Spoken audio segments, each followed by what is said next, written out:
Thank you, Jorge, and thank you, Nuria, for inviting me to come to to deliver this clinical masterclass. I was very touched and very pleased because I realized that I came here 35 years ago to take up the position at Starts, and it has been a seminal experience for me to be engaged and associated with Starts, and I remain indebted to how they welcomed me to Australia. Unlike many people, I could say, but I will say that. Now, the subtitle of my paper is I have been bent and broken, but I hope into a better shape, which is actually a Dickens quote. And I hope in my presentation it'll become clearer why I've used that as my secondary title. I'm going to read this paper as I think it's easier for me to keep my thoughts about me. And I hope, though, it will be accessible, and I'd be very interested to hear from people in the audience afterwards. Now, when I think about this topic, my first thought is that therapists generally do not knowingly create obstacles to change. These barriers are likely to be either unconscious or stem from the difficulty of listening to massive psychic trauma. It is therefore my contention that the major impasse to our helping our patients is the struggle with our own inner issues. Now, this is not to accuse practitioners. However, it is to say that the trauma we are dealing with can be too confronting and can test our abilities to stay in the psychotherapeutic work and help the patient to face the severe impacts of trauma on their psychological lives.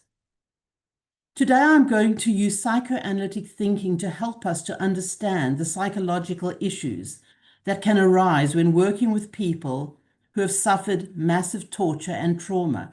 But I would like to say that while I'm using psychoanalytic issues, I believe these issues and the ideas of a relational capacity when working with patients or clients covers all modalities of work, from EMDR to neuroscience to whatever. Who you are as a person impacts the work you do, irrespective of what you do. But this is the modality that makes sense to me to talk from. Now, there is another important issue that I want to raise. Engaging ourselves in any therapeutic relationship will also impact us. In fact, you could argue that it is impossible to help a person to change if we are not open to change ourselves. Now, this is not just a matter of how we see the world, but a shift in who we are at a deeper level. We become different people. I believe therapists who remain unaffected by the work risk becoming barriers, potentially hindering progress and negatively impacting clients. Also, at the most fundamental level, the adverse effect of listening to trauma secondhand is now well established. It can lead to the numbing of responsiveness to the suffering of the people we see, creating a barrier to hearing and hindering change. Now, central to the psychoanalytic thinking is the existence of unconscious processes which affect the way a person thinks about the world and how they deal with the stresses of life. The work of the analytically informed psychotherapist, but I would hope any therapist, is to help the patient to face the terrifying memories and experiences that are held in the unconscious. In the therapeutic relationship, the patient will project their inner world onto the therapist. And in this way, the patient will give the therapist an experience of what it is like to be them. It is up to the therapist to sit with these difficult feelings until they are able to help the patient understand what they are feeling. And it is this ability of the therapist to contain these terrible feelings that leads to the change in the patient.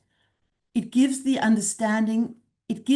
the understanding that their feelings can be heard and felt by another, without that person being overwhelmed or being destroyed.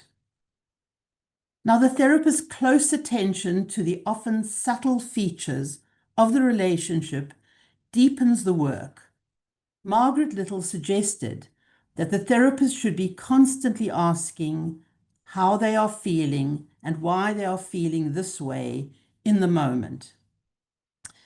This is how the process usually works, but it must be acknowledged that massive trauma places enormous demands on the practitioner. This is the reality for most of the people who come to START seeking help. Therefore, before going on, I'm going to spend a little time discussing trauma. Now, trauma is fragmenting and shattering. Increasingly in the literature, there is growing understanding of its enduring nature. It is referred to in many ways: monstrous trauma, soul murder, blank trauma, black hole, psychic vacuum, empty circle, unrepresentable mental states, nameless dread. I could go on. These metaphors give us a visceral description of the nature of traumatic experience. They lead to ruptured patterns of listening, so one is unable to re-establish relationships. If the trauma is suffered in a person's formative early years, it can lead to serious psychological deficits in connecting and symbolizing. People who suffer post-traumatic stress disorder and cumulative stress disorder can live in a painful world where they are repeatedly replaying the trauma in flashbacks and dreams. They can feel numb and freeze in the face of life's challenges. Those suffering from extreme forms of cumulative stress disorder can feel that they are living in a terrifying void. Their inner life, depleted, is devoid of nuance, subtlety, and texture. And as I've said earlier in this paper, to sit in a room with people who are suffering in this way can have a profound impact on the practitioner. Now, I am reminded of a woman I saw at STARTS, well, probably now over 30 years ago, I would say. The effect of the session was so great that the memory of our interaction still comes back to me. The session happened so long ago that most of the details of the case have slipped my mind, but what I can say that she came from a country that used torture to control and repress its citizens. Her symptoms were typical of those described in the previous paragraphs. However, the details of what she was talking about are not clear to me at this point, and may not have registered given what occurred in the session. What I do remember was her locking onto me with her eyes. The experience was so intense that I was no longer able to think or be present in the room. I lost a sense of time. At some point, I became aware that time was passing and that we might be getting to the end of the session. However, the gaze of the patient on me felt so penetrating that I could not look away to check the time. Abruptly, I heard her voice from far away saying, tick, tock, tick, tock, in a cold, ominous way. Now, we can make sense of this moment by considering projective processes in which, as mentioned previously, the patient transmits fragments of their experience into the therapist, or allowing at times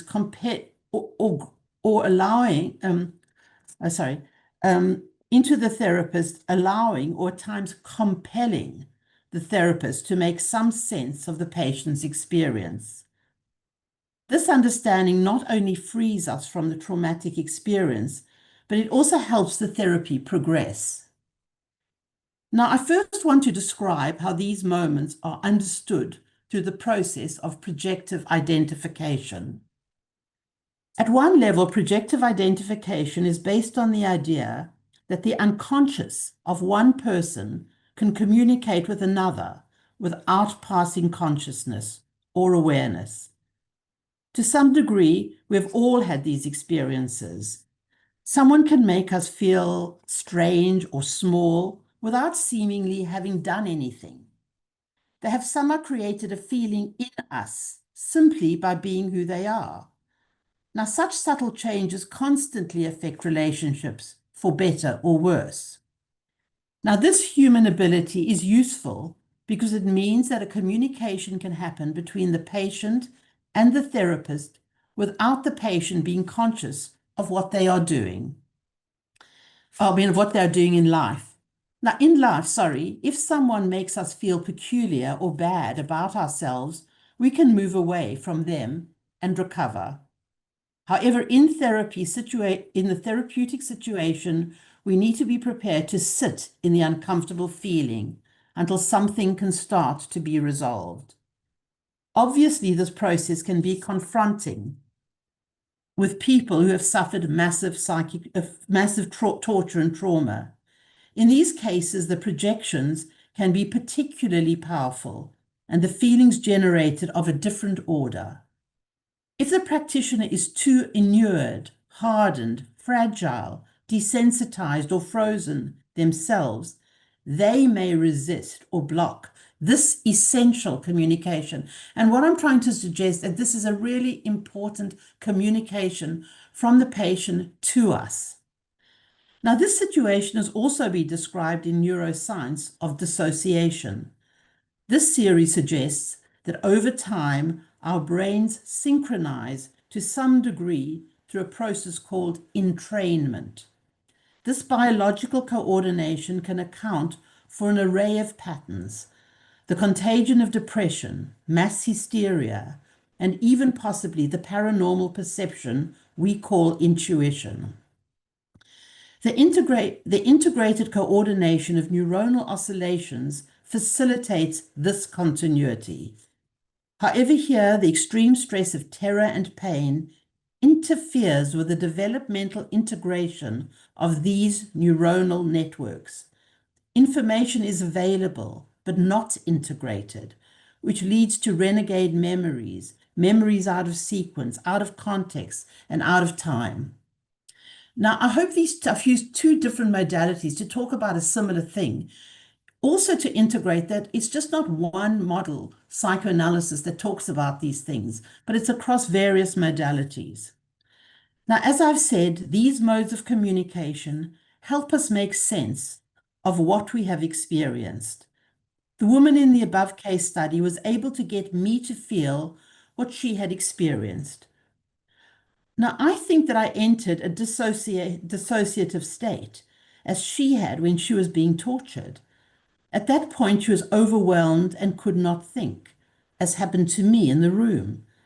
Time passed without her being aware of what was happening. I had no idea of the time either. When I did start to think and feel, I felt trapped, unable to look away. Then it was as if she could read my mind. She said, "Tick, tock, tick, tock." However, the sound of the clock, tick, tock, tick, tock, was not neutral, but malevolent, as if I was in the presence of the torturer. And as I've said, I think she gave me some experience of what it was like to be her. The extent to which this mirrored her earlier experience can only become clearer as the therapy progresses and more is uncovered. However, there was clearly something transferred to me via these projections. Another thing the experience leads me to consider is that it is often hard to tell when one is turning inwards to think and when one is turning away in avoidance. It is also the case that with highly vigilant and traumatized patients, that turning inwards in the service of the work, or even trying to dwell in one's mind or operationalize a thinking part of the mind, may be experienced by the patient as a turning away. Additionally, the act of regaining one's cognitive capacity may serve to prevent overwhelming fragmentation in the therapist. But with a patient who is controlling the therapist, to keep themselves stable, this may be experienced as abandonment or rejection by the therapist. This excerpt aims to describe some of the complexity of the work. Now, I cannot say how helpful that moment in the therapist was to this woman. She stopped coming to see me after a time. If I had been able to speak during the session, I might have said that my sense was that time stood still when you were being tortured. I could say that the torturer had control of your mind. Now, I am unsure whether these interventions would have been helpful or premature, and too much, and even maybe too much for her. However, as I said at the beginning of this paper, one of the barriers to change is that sometimes this work is just too overwhelming. Now, also at the beginning of this paper, I said that doing this work must change us. This woman will be part of me for the rest of my life. I learned a new respect for the power of unconscious processes. And this challenged something in me, and I became less sure of myself in the face of the work. Winnicott said that the practice of becoming a psychotherapist is about developing the capacity to survive growing smaller. In a more direct way, I think she also helped me to learn to sit in uncomfortable feelings. I think I would be able to be more there for her now. I would now like to turn to another case, one of the first people I saw when I came from South Africa to take up a position at Starts. The woman I saw looked middle-aged but was much younger. She had a ghost-like quality and seemed both disconnected and unavailable. Her main complaint was an excruciatingly sore shoulder. She associated the pain with being yanked by the guards as she attempted to escape with her brother. They were put in jail. She may have been tortured, although she never confirmed this. Her brother was killed, but she managed to escape on her second attempt. Now, this description of her escape suggests a person of resources and courage, yet in the sessions she was listless and lifeless. She said very little and stared vacantly. At the same time, she seemed to cling to me. Sometimes she felt like a newborn baby who wanted to be held. Being with her was painful and finding the words excruciating. The silence was agonizing. Over time, she was helped to settle in Australia. She found accommodation with an older woman and became part of a women's group who met weekly and were involved in various social activities. I now believe that my sitting with her, refusing to give up on her, metaphorically holding her like a child through the painfulness of her silence, was a stepping stone to her being able to find some place in the world, as truncated as it was. It is possible that the therapy helped her to be a little less frozen, that it helped some level of thawing. One issue working with this patient raises is when to speak and when to stay silent. To put it another way, when is silence re-traumatizing and when is speaking escaping from painful feelings? When is speaking calming and helpful, and when does it become intrusive? At what point does a therapist's input foster healthy support versus creating dependence that may not benefit the patient? Now, these questions are even more important when working with people who have suffered extreme abuse and who may come from cultures very different from our own. Now, another question that this patient raises is how the therapist stays alive in the session and avoids psychic deadness, which can link with the patient turning away from life and growth. I believe it is useful to remember there's always a parallel process going on in both the patient and the therapist. On the one hand, there is a desire to come alive. On the other, there is a complementary need to avoid too much pain and exposure. And this leads to a perpetual oscillation between two forces, liveliness, and deadliness, true self, false self, and other aspects of this inner conflict. We can see this in the second case study. The patient shows she longs for life by coming to therapy. On the other hand, her demeanor shows that she's challenged by how much pain will be triggered by re-engaging her feeling self. Bion reminds us that we must stay in the challenge and help the patient to face this painful choice. Staying open as a therapist is challenging but essential. The therapist must listen in a way that helps the client feel heard and makes difficult experiences more tolerable.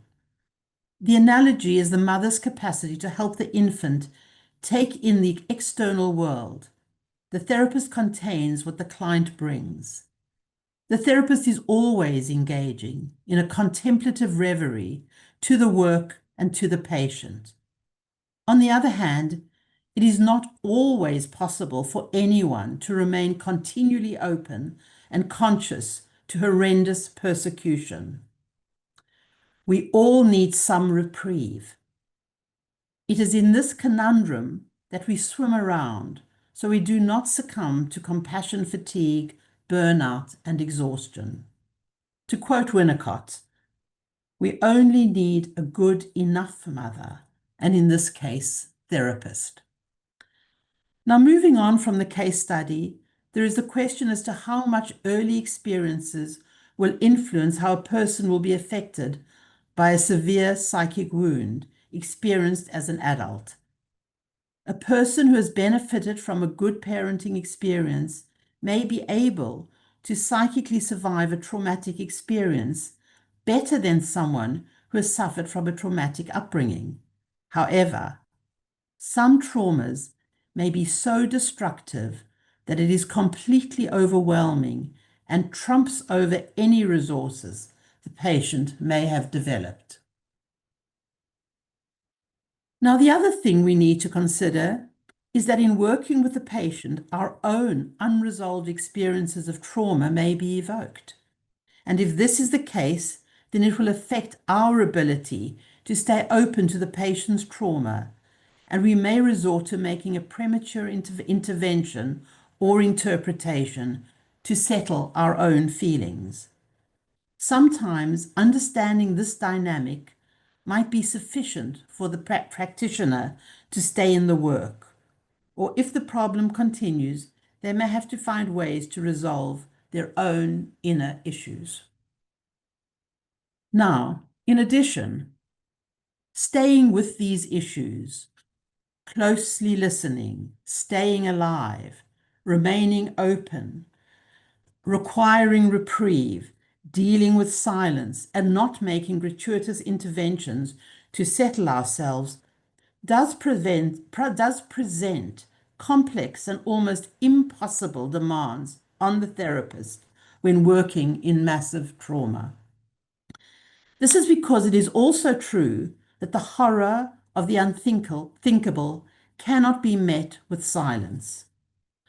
What is required is an internal modification which happens under the pressure of the impending rupture, a state of receptive non-comprehension.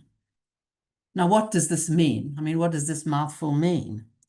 This impending rupture I refer to is the breakdown in the therapy.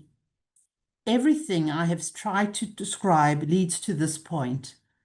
I think the work is difficult to describe and even more difficult and even more impossible to do.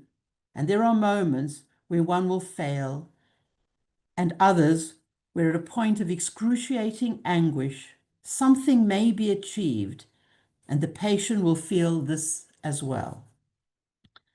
A rupture, if seen by the therapist and dealt with sensitively, can lead to healing.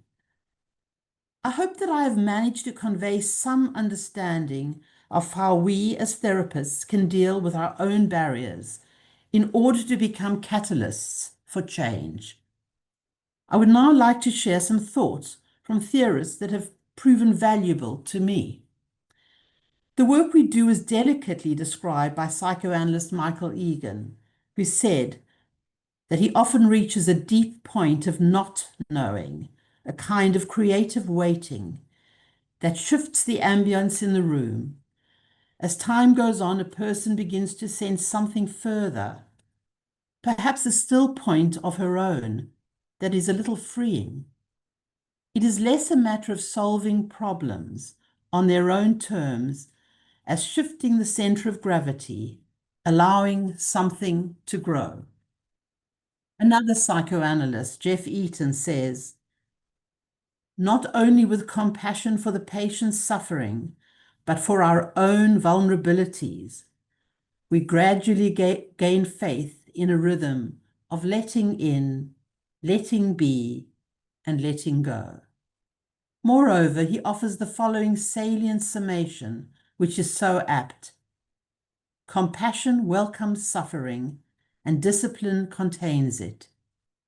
Discipline means a commitment to try to stay, not to stay, to try to stay with difficult experiences rather than evading it. Now, one of the difficulties we face as therapists is finding the right inner conviction in doing this work. The life-threatening experiences of the external world, which can be repeated in the country of asylum, may entrench the initial traumatic reaction. Is it possible to do therapy under these conditions? Egan, Eaton, and I hope a bit in this paper, I've hoped to describe how we listen to our patients. However, there is a broader related issue to consider. How do we continue in the work, and what is required of us to be adequate witnesses to torture and trauma? Are we able to offer the right foundation for this work, and how do we develop this capacity? One cannot deny horror and violence that exists. One of the issues we must face in working in the field of massive psychic trauma and torture is the perverse and irrationality of the world, which is difficult to describe and put into words. It is incomprehensible to face destructiveness. I'm reminded of an anecdote described by Frankl when he was in his concentration camp, who was woken by a man near him who was crying out in a terrible nightmare.